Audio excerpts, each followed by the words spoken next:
बनाने की विधियाँ। असंतृप्त हाइड्रोकार्बनों से एल्केन प्राप्त करने की विधि है साबात्ये-सैंडरेन्स अभिक्रिया।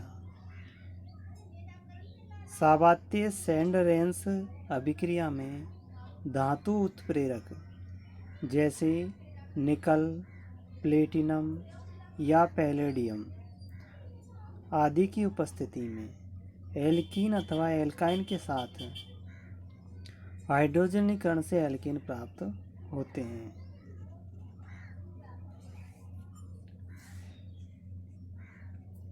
ये उत्प्रेरक निकल उत्प्रेरक 473 से 573 केल्विन पर काम करता है, यानी हाइड्रोजनीकरण होता है। एल्किल हैलाइडों से एल्केन प्राप्त करना। फ्लोराइड के अतिरिक्त अन्य एल्किल हैलाइड जिंक कॉपर युग्म तथा एथिल अल्कोहल द्वारा अपचयित हो जाते हैं और एल्केन प्राप्त होता है।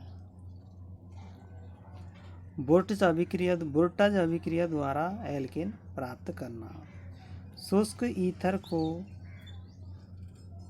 शुष्क ईथर की उपस्थिति में एल्किल हैलाइड के विलयन की सोडियम धातु से अभिक्रिया द्वारा एल्केन प्राप्त होता है। इसमें एल्किल हैलाइड के दो अणु सोडियम धातु के साथ गर्म करने पर संघनित होकर एल्केन बनते हैं। इस क्रिया में दो विभिन्न एल्किल हैलाइडों का मिश्रण लेने पर 3 एल्केनों का मिश्रण प्राप्त होता है। अब हम देखते हैं कार्बोक्सिलिक अम्ल से एल्केन प्राप्त करना। मोनोकार्बोक्सिलिक अम्लों के सोडियम लवण को सोडा लाइम के साथ गर्म करने पर उनका विकार्बोक्सिलीकरण हो जाता है और एल्केन प्राप्त होते हैं। सोडा लाइम है sodium hydroxide plus calcium oxide को सोडा लाइम कहते हैं। इसकी अभिक्रिया है R सिंगल बॉन्ड COONA प्लस NaOH CaO is equal to RH plus sodium carbonate यानी कि Na2CO3। अगली विधि है कॉलवे विद्युत अपघटनी विधि। इस विधि में संतृप्त मोनोकार्बोक्सिलिक अम्लों के सोडियम अथवा पोटेशियम लवण के सांद्र जलीय विलयन का विद्युत अपघटन कराने पर एल्केन प्राप्त होता है। 2R single bond COOK plus 2H2 विद्युत अपघटन कराते हैं तो R सिंगल बॉन्ड R प्राप्त होता है plus CO2 plus H2 plus KOH। अगला है ग्रीनियर अभिकर्मक से एल्केन प्राप्त करना।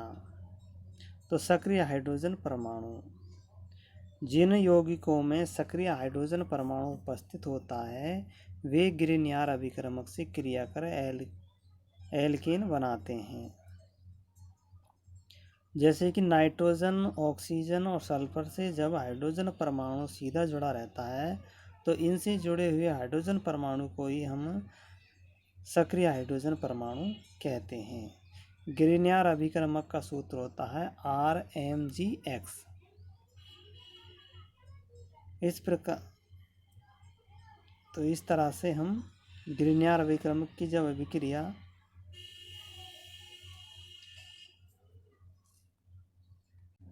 ग्रीनियर अभिकर्मक किस किस से क्रिया करता है? जल से, अल्कोहल से, अमोनिया से और प्रथम और द्वितीयक एमीन से भी क्रिया कर एल्केन देता है। तो जैसे ये जल से क्रिया करेगा तो RH प्राप्त होगा और एल्कोहल से अभिक्रिया करेगा तो RH सबसे RH प्राप्त होगा और इनका जो OH समूह रहता है, एक हाइड्रोजन इधर आ जाता है और बाकी सब RMGX में चले जाते हैं। फिर आगे देखते हैं कि एल्कोहल, एल्डिहाइड, कीटोन एवं कार्बोक्सिलिक अम्ल का लाल फास्फोरस, यानी कि एल्कोहल, एल्डिहाइड, कीटोन और कार्बोक्सिलिक अम्ल की लाल फास्फोरस के साथ गर्म करते हैं हाइड्रोजन आयोडाइड द्वारा, इनका अपचयन हो जाता है और हमें क्या प्राप्त होता है? एल्कोहल की हाइड्रोजन आयोडाइड से अभिक्रिया कराते हैं, यानी कि HI से अभिक्रिया कराते हैं, लाल फास्फोरस की उपस्थिति में गर्म करते हैं तो हमें RH + I2 + H2 प्राप्त होते हैं। तो लाल फास्फोरस की हम HI से अभिक्रिया कराते हैं चारों यौगिकों की, तो हमें 3 ही यौगिक उत्पाद के रूप में प्राप्त होते हैं, एल्केन, आयोडीन गैस और जल।